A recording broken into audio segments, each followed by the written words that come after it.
tarde, estamos aqui em mais um encontro da Escola de Jesus Cristo, que a gente pode se irmanar, trocar algumas ideias, alguns pensamentos, né? Hoje nós vamos ler e comentar um pouco sobre a mensagem de Nina Aroeira, no livro Tempo e Amor, Peregrinação para o Reencontro, né?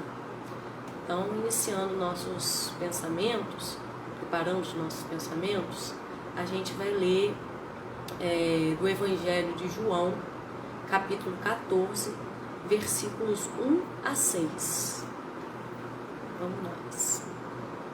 Não se turbe o vosso coração. Credes em Deus, crede também em mim. Na casa do meu Pai há muitas moradas. Se não fosse assim, eu não vou teria dito. Vou preparar-vos lugar. E quando eu for e vos preparar lugar, virei outra vez e vos levarei para mim mesmo, para que onde eu estiver, estejais vós também. Mesmo vós sabeis para onde vou e conheceis o caminho.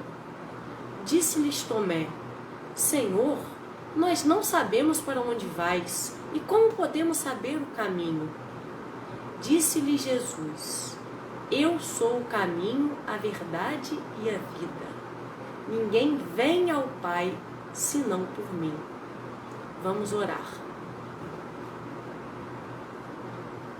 Senhor Jesus, aqui nos encontramos mais uma vez no ambiente espiritual da Escola Jesus Cristo, no ambiente virtual da Escola Jesus Cristo, em que podemos fazer algumas reflexões a respeito de palavras de sabedoria, de tantos espíritos bondosos e amigos, como é o caso de Nina Aroeira, hoje, que veio nos trazer uma lição importante.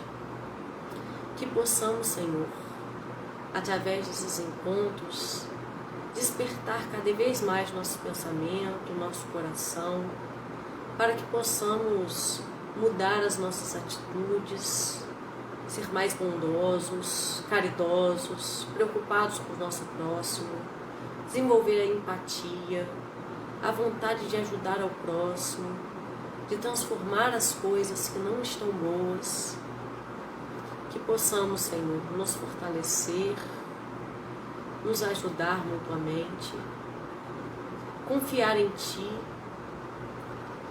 e que possamos dar graças a Deus pela inteligência, pela bondade de tantos cientistas que descobriram essa vacina e que ela possa trazer uma cura a essa doença, para que o nosso mundo possa ter mais momentos de abraços, de carinhos, de trocas com o fim dessa pandemia. Abençoa-nos a todos, fortalece-nos hoje, agora e sempre, assim seja. Então, meus irmãos, hoje a gente vai ler a mensagem de Nina, né? Peregrinação para o Reencontro. Essa mensagem está no livro Tempo e Amor. Esse livro Tempo e Amor, ele tem diversos autores, né? Autores que escreveram tanto textos, né, em prosa como poemas, né, poesias, e foram todos pela psicografia de Chico Xavier, né, e a organização e alguns comentários foram feitos, né, pelo meu avô Clóvis Tavares, né. E interessante que esse livro Tempo e Amor, ele está ligado diretamente à nossa cidade, né, ao nosso município de Campos dos Goytacazes, né.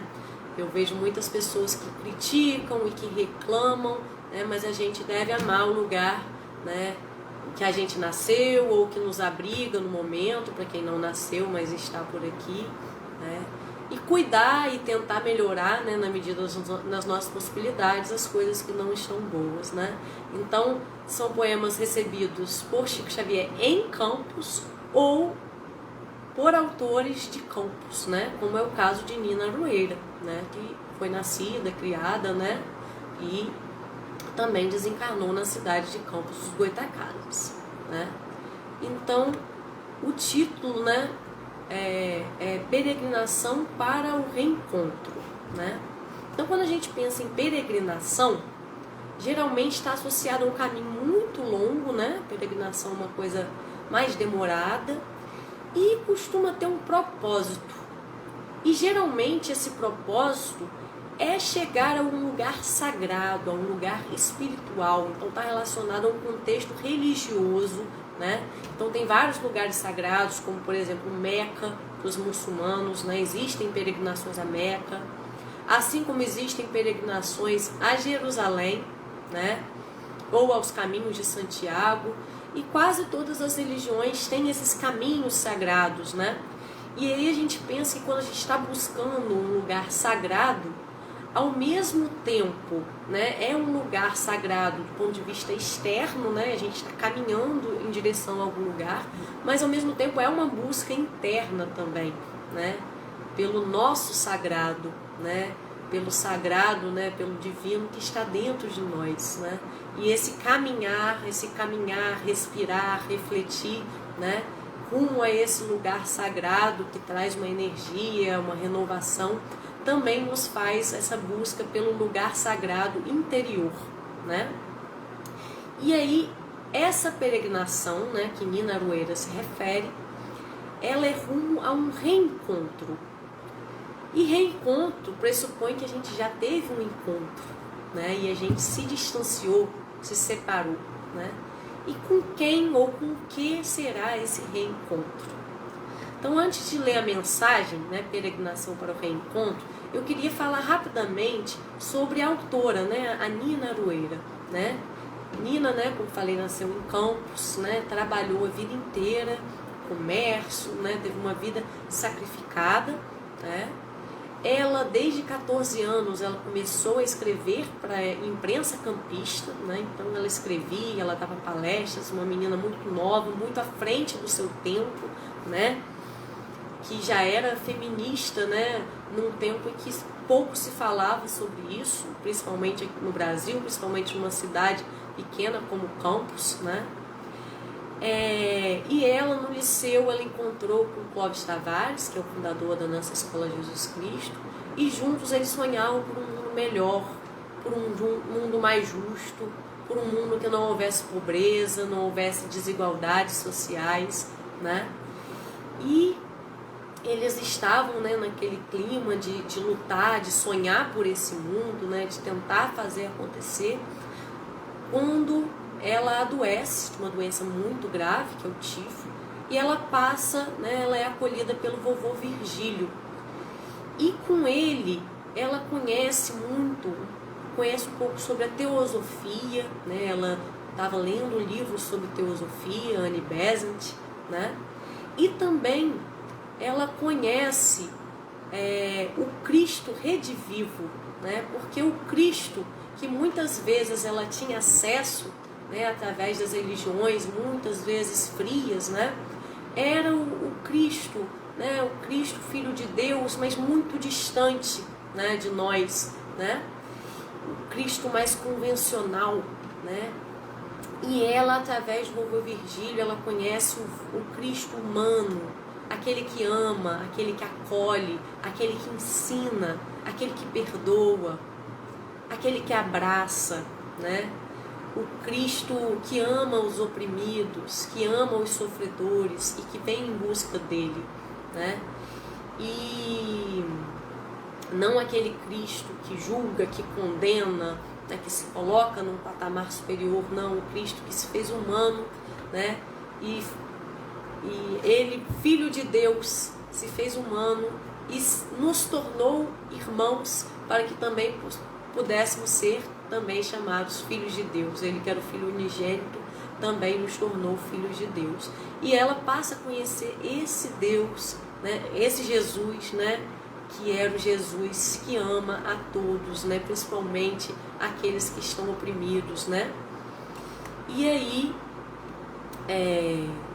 ela escreve esse texto, né, psicografado por Chico Xavier, Peregrinação ao Reencontro.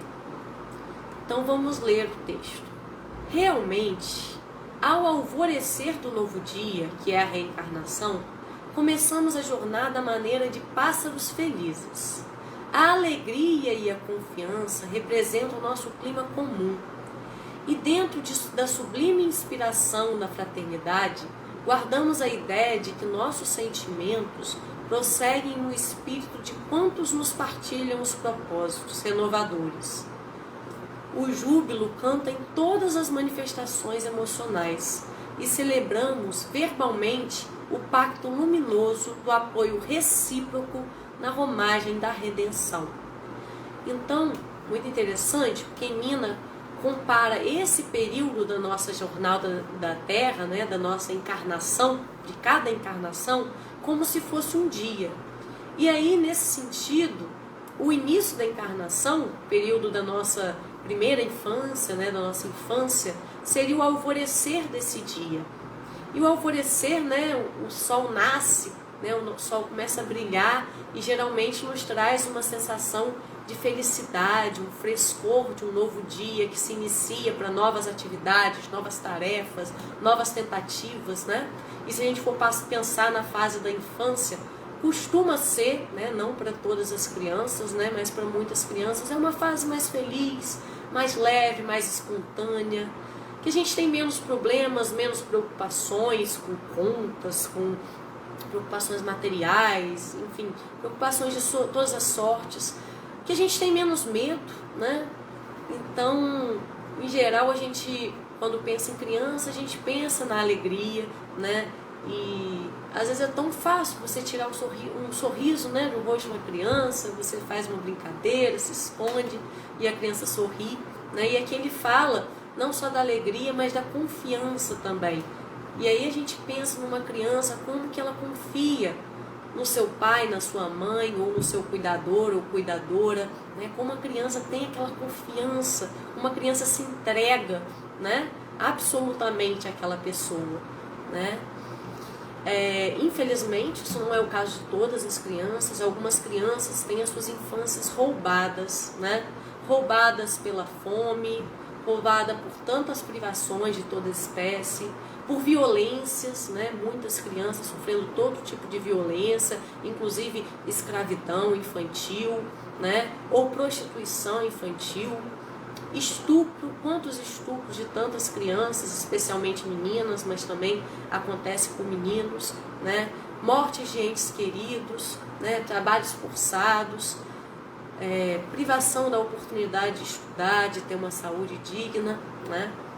Então, algumas crianças não têm essa alegria que deveriam ter, né, nessa fase inicial da sua vida, e que a gente sempre esteja na luta, né, para que as nossas crianças possam ser felizes, né, possam se sentir amadas, para que possam reproduzir esse sentimento do mundo, né? Então, a primeira fase da infância geralmente está associada à alegria. Então, vamos seguir no texto. Entretanto, quando o sol do meio-dia pede o suor do trabalho, a caravana diminui. E quando as nuvens prometem borrasca, são raros aqueles que não se confiam à fuga precipitada em busca dos abrigos fantasiosos da ilusão. Então, meus irmãos, o sol do meio-dia, né, nessa representação do dia como a vida terrena, né, vai nos representar a vida adulta, né? E a vida adulta traz muitas responsabilidades, né? Traz a necessidade de a gente trabalhar para ganhar o pão do nosso dia, né? E nesse sentido, nesse período, essa caravana, né? Qual caravana? A caravana da peregrinação a esse lugar sagrado, né? Essa caravana, ela diminui, né? E aí, muitas pessoas se dispersam nesse período da vida adulta, né? Então não permanecem naquele caminho, né, que estavam anteriormente, né, que foram ensinadas provavelmente na sua primeira infância. Então as pessoas se perdem, né, se dispersam com interesses diferentes, fogem de alguns desafios, né? E aí essas pessoas, né, Nina fala que elas aparecem nos abrigos fantasiosos da ilusão, né? Então, para poder se abrigar de tantos desafios, de tantos medos, de tantas coisas difíceis, né, que acontecem na vida adulta, muitos se abrigam, né, nesses abrigos fantasiosos da ilusão. Qual ilusão que promete às vezes uma proteção e às vezes não nos dá essa proteção?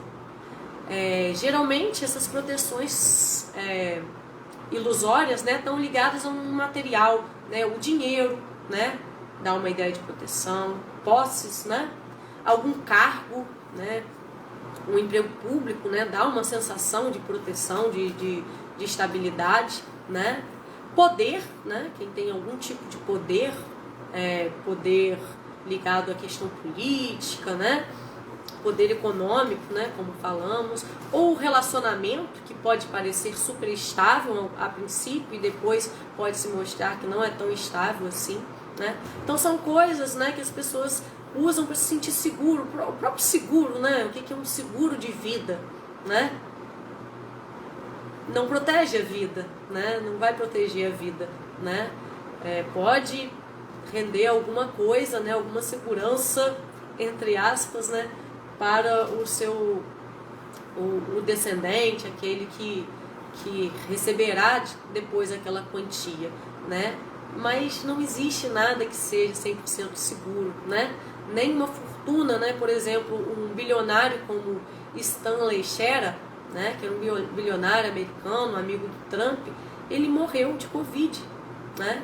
Então poderia se considerar que fosse o homem mais seguro do mundo, né? Com seguranças na sua casa, com todo o dinheiro para pagar os melhores médicos, os melhores hospitais do mundo, né? Mas chegou o momento, chegou a hora dele e ele faleceu com essa doença que está matando muita gente. Não estou dizendo, né, que o dinheiro não faz diferença na vida das pessoas, obviamente. Muitas pessoas, né, se a gente for pensar, o Brasil tem um sistema de saúde, que é o SUS, né, tem muitos problemas, está precarizado, cada vez mais precarizado, mas existe um sistema público universal de saúde, né? Tem lugares do mundo que a pessoa morre porque não tem dinheiro para pagar um tratamento hospitalar, né? Então, obviamente que o dinheiro traz algum tipo de segurança material, né? Assim como todos os outros fatores, mas não é uma segurança absoluta, é uma segurança ilusória e que de um momento para o outro, tudo aquilo, né, que é ilusão, né? Tudo aquilo que é puramente material, aquilo pode desabar, né, de uma hora para outra, né? E aí a gente tem que buscar a nossa segurança em outro lugar, né, que não seja nas coisas do mundo, né? E aí, nesse momento, as pessoas estão dispersas, cada um buscando a sua segurança no seu abrigo da ilusão, né? E aí a gente prossegue, né? Chegados a semelhantes obstáculos na marcha, é necessário centralizar o coração naquele que nos ama desde o princípio, para que não venhamos a sucumbir, porque a indiferença costuma desfigurar o entusiasmo. O desalento espalha entre os fluidos enregelantes. O abandono e o receio aparece fustigando-nos o ideal de servir. A incompreensão cerra as portas de almas cuja dedicação era nosso tesouro. E a maldade, por tóxico sutil, alcança caracteres e consciências respeitáveis, atrasando o nosso relógio de ascensão. Então, meus irmãos, aqui ele fala de vários obstáculos, né, na nossa marcha, na nossa peregrinação, né? Que obstáculos são esses, né? A indiferença, né? Então a gente está entusiasmado com um projeto bom, com um projeto de ajudar outras pessoas, né? De transformar alguma coisa, melhorar o meio ambiente ou melhorar alguma situação de pessoas que estão ao nosso redor, né? E aí a gente dá de cara com a indiferença do próximo, né? Ou às vezes até algumas pessoas que tentam nos desanimar, né? O desalento, né? Ou algumas pessoas que começam com a gente, que daqui a pouco nos abandonam e de repente uma tarefa enorme fica com a gente, né? O abandono. Ou o medo, né? O medo de não dar certo, o medo da gente levar de repente algum prejuízo, né? Financeiro ou emocional com aquela empreitada. Ou a incompreensão das pessoas, né? Que começam a nos criticar, começam a só ver erros naquilo que a gente está tentando fazer, e obviamente a gente erra, né? Isso é natural, mas existem críticas no sentido de construir, de ajudar, de melhorar, e existem críticas também destrutivas, né? Que nos deixam cansados, nos deixam aflitos, a gente pensa em desistir, né? Porque a gente pensa que não está fazendo nada certo, que aquilo não está sendo bom, né? A maldade, os comentários maliciosos, né? E aí, em todos esses momentos, né, o remédio que Nina coloca pra gente é centralizar, né, o coração naquele que nunca nos abandona em nossas caminhadas, naquele que está sempre do nosso lado, que é o nosso mestre amado Jesus.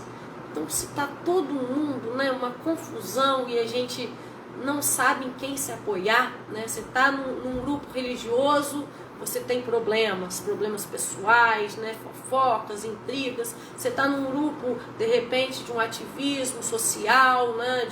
De auxílio às pessoas. Tem também mesmos conflitos, grupos políticos, grupos de trabalho, grupo familiar, né? E tem hora que às vezes a gente se sente sozinho, né? Sozinho ou sozinha, no meio daquela confusão.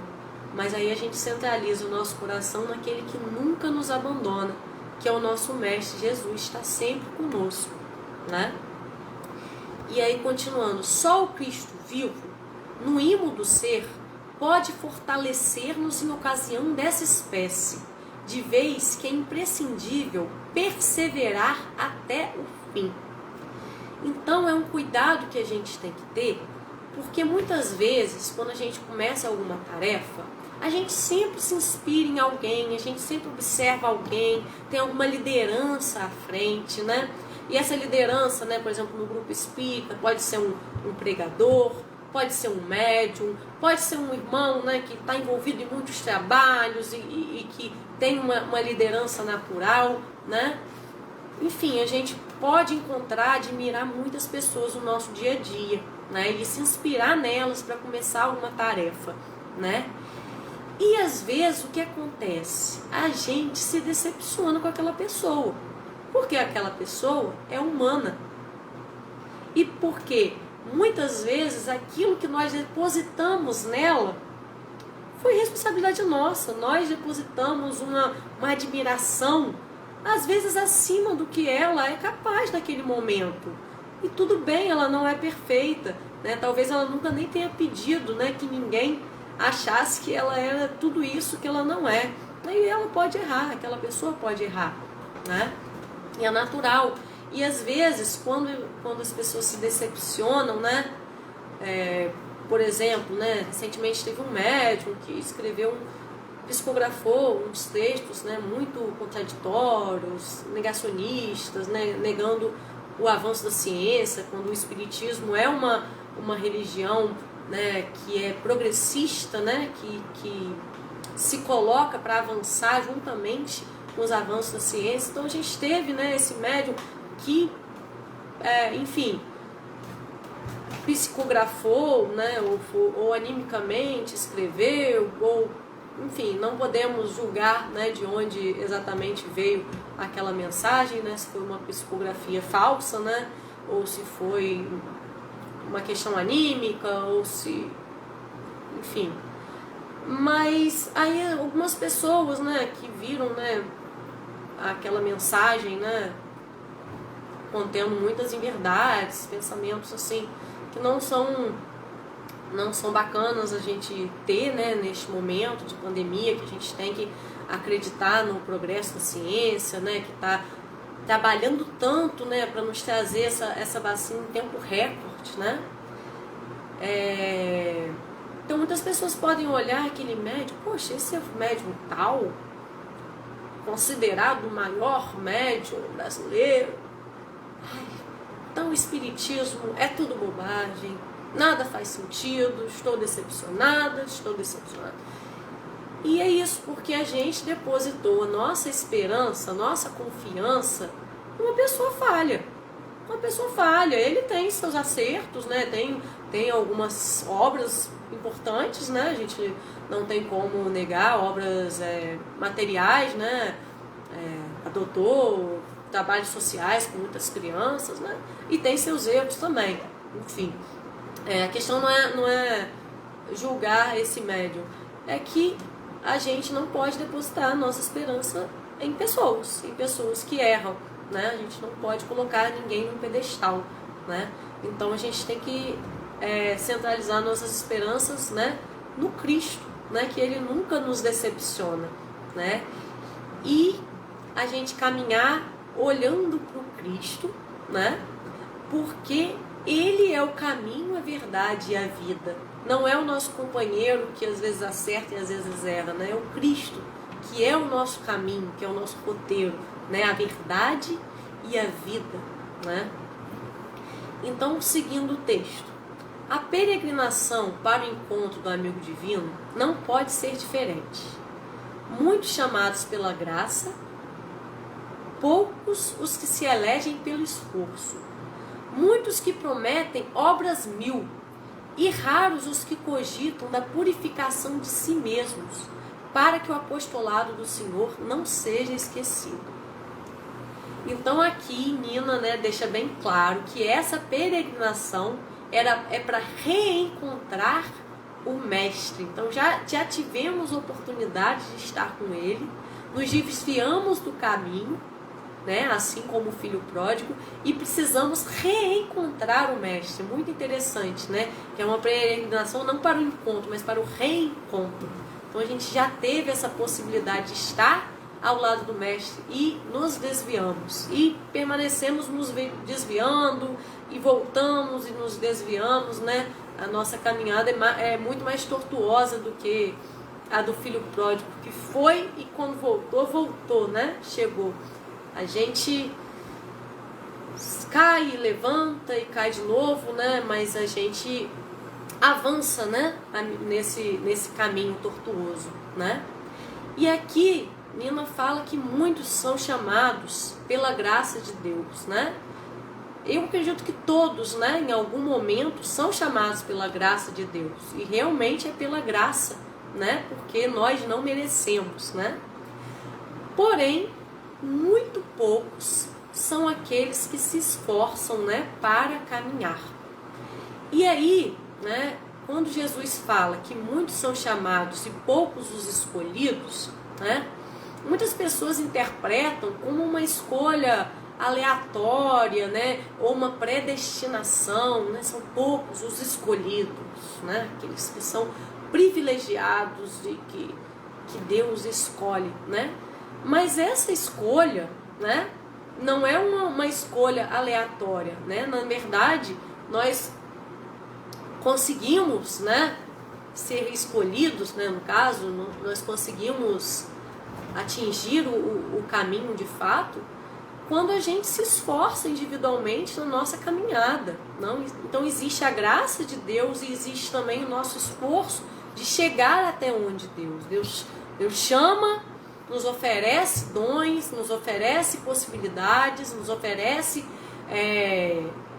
mapas, né, guiando-nos até o caminho, né, mas a gente tem que fazer a nossa caminhada, né, e esse caminhar, né, é você se tornar, né, um daqueles que é escolhido, não é simplesmente um prêmio que se dá a algumas pessoas e outras pessoas, né, estão fadadas, né, a viver no mundo do erro, né? Nós não podemos acreditar nisso, né?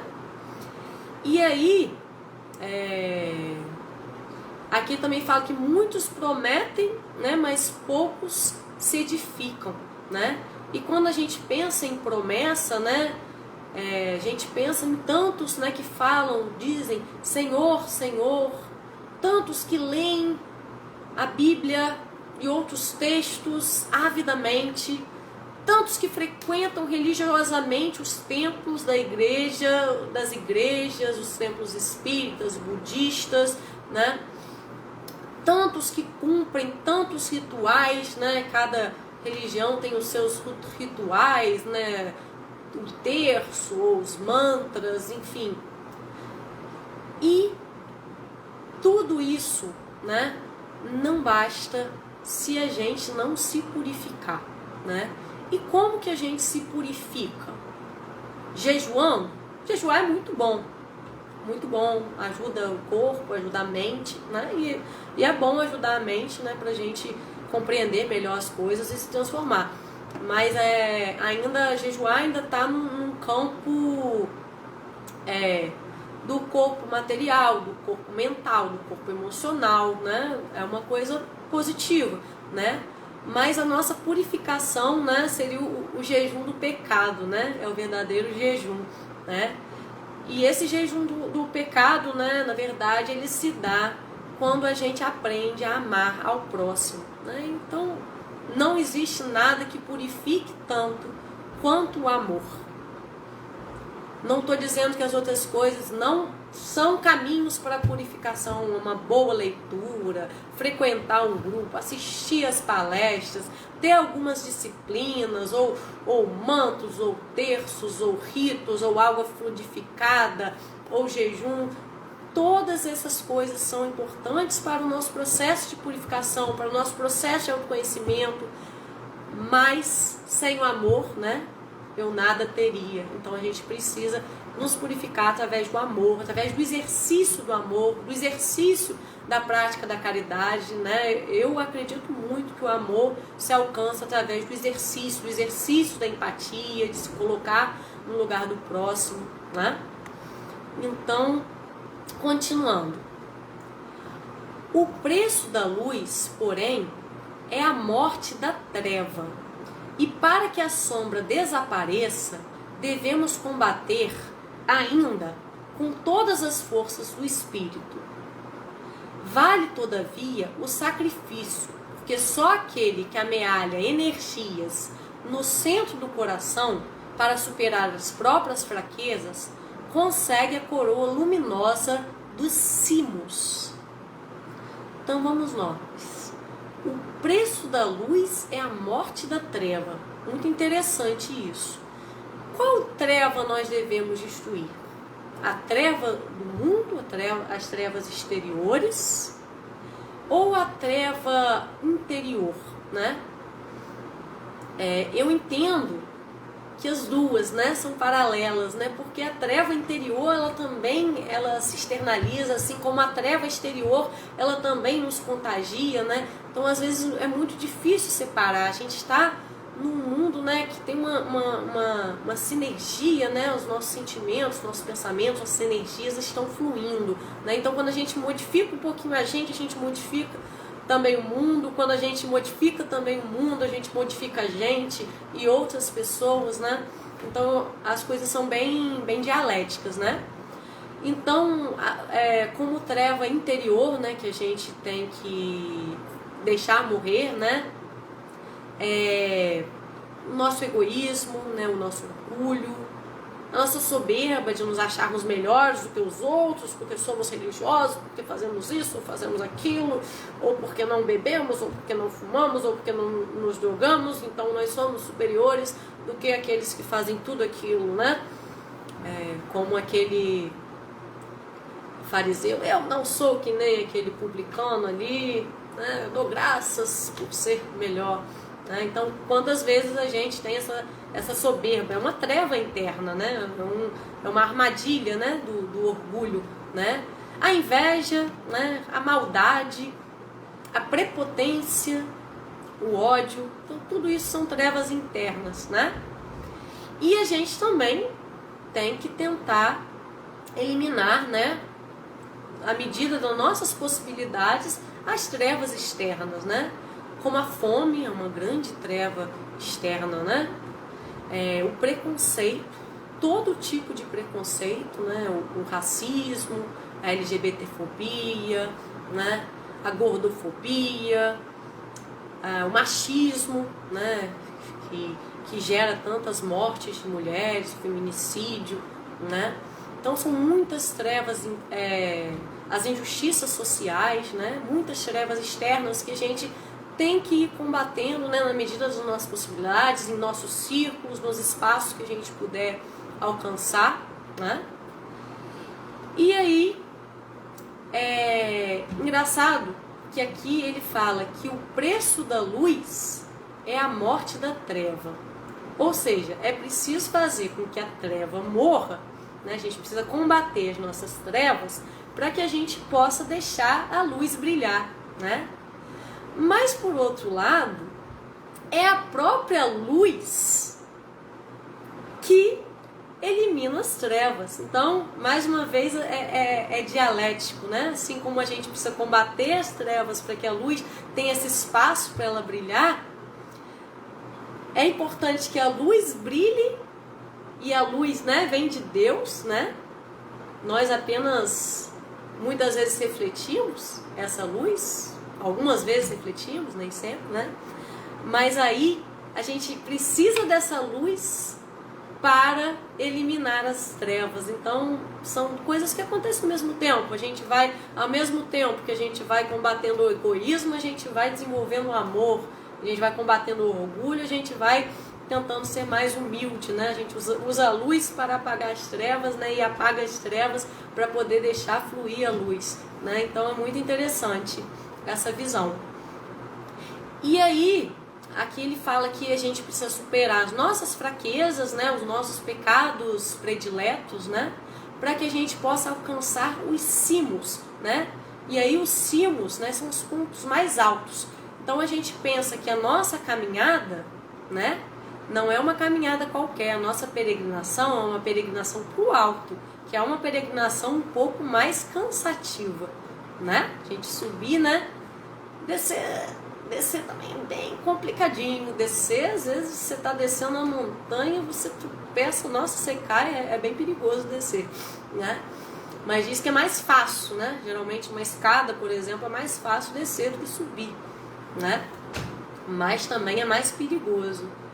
A subida, ela exige um esforço maior. Então, nossa caminhada é para o alto, né? É ao encontro de Jesus e para o alto. E aí que seguindo. Dolorosa é a subida, inquietante é a aflição, ignominiosa é a morte para os nossos antigos enganos da terra. Mas a ressurreição permanece cheia de glória e poder. Então, meus irmãos, Jesus nunca nos iludiu, nunca disse que a caminhada ia ser fácil, né? É dolorosa, inquietante, ignominiosa. Tanto que ele falou que se a gente quisesse seguir ele, né, segui-lo, no caso, cada um teria que carregar a sua própria cruz. Então, uma subida ainda tem uma cruz nas costas, né? Não é fácil mesmo. Mas é preciso que a gente percorra esse caminho, que a gente possa desfazer os nossos erros, os nossos enganos, para poder alcançar, né, o que ele coloca como meta aqui, a ressurreição, né, cheia de glória e poder, a ressurreição em Cristo, né? Que cada um possa ter a sua própria ressurreição, né? Ou seja, ressurgir, né? Abandonando, né, os nossos erros, os nossos pecados, né, para uma vida melhor, né? Para sermos melhores para o mundo. E aí, concluindo, a professora Margarete está perguntando qual livro, né, que a gente está comentando. O livro é Tempo e Amor, né, de autores diversos, e a mensagem é de Nina Arueira. Então, concluindo a mensagem de Nina, ainda que os nossos companheiros mais amados não possam sentar-se conosco à mesa das aflições, para o repasto da renúncia e da humildade, em aprendizado de cada dia com o Mestre dos Mestres, prossigamos porque o amor nos espera com Jesus, de braços abertos, no Calvário de nossa suprema libertação. Então, meus irmãos, nem sempre, né, a gente vai ter os nossos companheiros mais amados ao nosso lado na nossa caminhada. Muitas vezes, alguns deles podem ir na nossa frente e a gente ficar perdido no caminho, né? Isso acontece muito. Às vezes, a gente pode estar avançando e algum companheiro parar por algum motivo, alguma circunstância, né? E é triste isso. Não significa que nós devemos abandonar os nossos companheiros e seguir a nossa própria caminhada sem nos preocupar com ele, né? A gente tem vários exemplos, né, de espíritos evoluidíssimos, né, que retornaram, né, como Célia Lúcius, né, e ela novamente em Alcione, né, ou Quinto Varro, né, no livro Ave Cristo, né. Enfim, vários espíritos evoluídos que voltam para nos ajudar. Então não é uma questão de você não ajudar a quem está um pouco atrás, né? Quem parou um pouco na caminhada. A gente vai caminhar, né? Só que é pra gente não desistir do nosso próprio caminho, da nossa própria evolução, né? O que inclui, às vezes, ajudar quem não está acompanhando essa caminhada, né? Então a gente continuar a nossa caminhada sempre, né? Não desistir porque a gente vai desanimar, porque o mundo está terrível, porque as pessoas são maldosas, porque há muito preconceito, né? Porque impera o ódio, a injustiça, a maldade, a calúnia, a inveja. Então nada disso seja empecilho para que a gente desista da nossa caminhada, né? Que a gente prossiga caminhando sempre para o alto, né? E que para a gente poder se encontrar com Jesus, reencontrar com Jesus, né? A peregrinação para o reencontro com Jesus, né? E o interessante, né? Mais uma vez essas imagens, essas figuras, né? Que a gente vai caminhar para o nosso reencontro com Jesus. Mas Jesus é o próprio caminho, né? Então a gente encontra Jesus no caminho e ele nos conduz à caminhada em que a nossa finalidade é para chegar aonde ele está, né? Então, Jesus é o caminho, né? E Jesus é o ponto final onde a gente deve chegar, né? Isso é muito interessante. Assim como o amor é o nosso caminho, a gente deve caminhar através do amor, né? Que foi a principal lição, né? Se a gente puder resumir a principal lição, né? A principal palavra, né, da missão de Jesus é amor, né? Então, se a gente caminha no amor, a gente vai atingir o amor, né? Então, é muito interessante que Jesus é o caminho, mas Jesus também é o ponto final da nossa caminhada, que é o reencontro com Ele, né? E que possamos, né, nos inspirar, né, nos mantermos firmes, porque o caminho é árduo, é complexo. A cruz às vezes é pesada, né? Mas com Jesus todos os fardos se tornam mais leves, né? Então a gente tem que ter fé, tem que ter esperança. E mesmo que às vezes a gente dê aquela parada para respirar, para tomar uma água, para refletir, né? Que a gente não desista de continuar caminhando. Então vamos fazer nossa oração.